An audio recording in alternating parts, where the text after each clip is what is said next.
안녕하세요. 교통사고 전문 보상가배상TV입니다. 이번 사고에서 눈에 띄는 점 어떤 게 있을까요? 결국은 뒷차가 다 책임져야 되는 명백하게 무과실이 나와야 되는 사고입니다.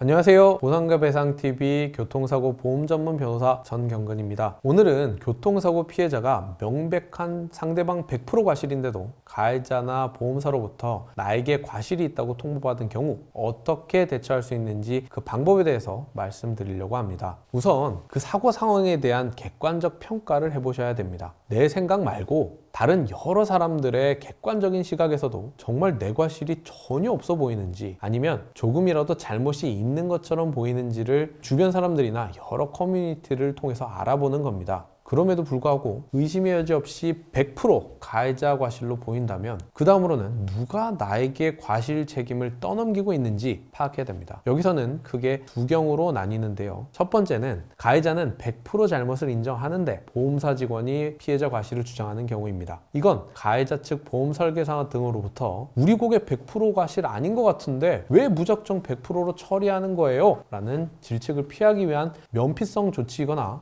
담당자 본인 실적을 위해서 보험금을 절감하려는 억지일 가능성이 큽니다. 이럴 때는 그 담당자에게 금융감독원 민원 제기를 언급하는 것만으로도 효과적일 수 있습니다. 이 민원이라는 것 자체가 보험사 직원에게는 부담스럽기 때문인데요. 다만 실제 민원 제기까지 하시는 건 추천드리지 않습니다. 이 시간도 오래 걸릴 뿐더러 보험사와 감정 싸움이 휘말리면 이 정작 중요한 사건 처리 자체가 상당히 지체가 될 수 있기 때문입니다. 그리고 경찰 신고를 언급하는 것 역시 또 다른 방안이 될 수 있습니다. 가해자는 이 원만한 합의를 바라고 있는데 정작 보험사 직원의 무리수 때문에 합의가 안 되고 가해자가 경찰서에 출석해야 하는 상황까지 갈 수 있다는 점을 언급하면 이 담당자 입장에서는 공정한 업무 처리를 하려고 하겠죠. 두 번째는 보험사는 100% 과실로 처리하려고 하는데 가해자가 피해자의 과실을 주장하는 경우인데요. 일단 이런 경우에는 경찰 접수를 해서 정확한 판단을 받을 거라고 할 수 있습니다. 가해자 입장에서는 조사 과정에서 몰랐던 교통법규 위반이 적발되고 벌점이나 과태료가 부과될 수도 있기 때문에 억지 다툼을 신중히 고려할 수밖에 없는 상황이 오는 거죠.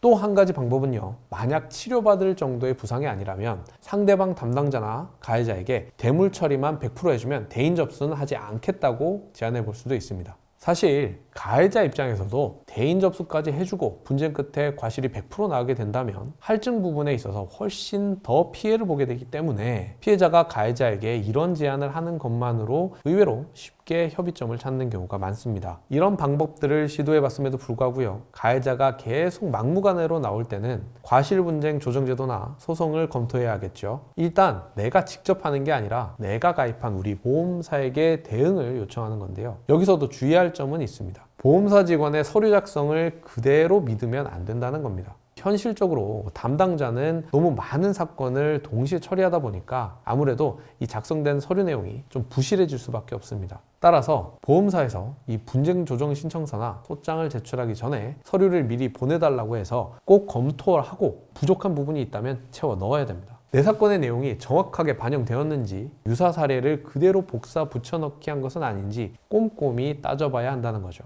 자, 지금까지 교통사고 피해자가 부당한 과실을 전가당할 경우에 어떻게 대응해야 하는지 여기에 대해서 알아봤습니다. 억울한 상황에 처했다고 하더라도 결코 좌절하지 마시고요. 명확한 근거로 단호하게 대응하시기 바랍니다. 영상 끝까지 봐주셔서 감사드립니다.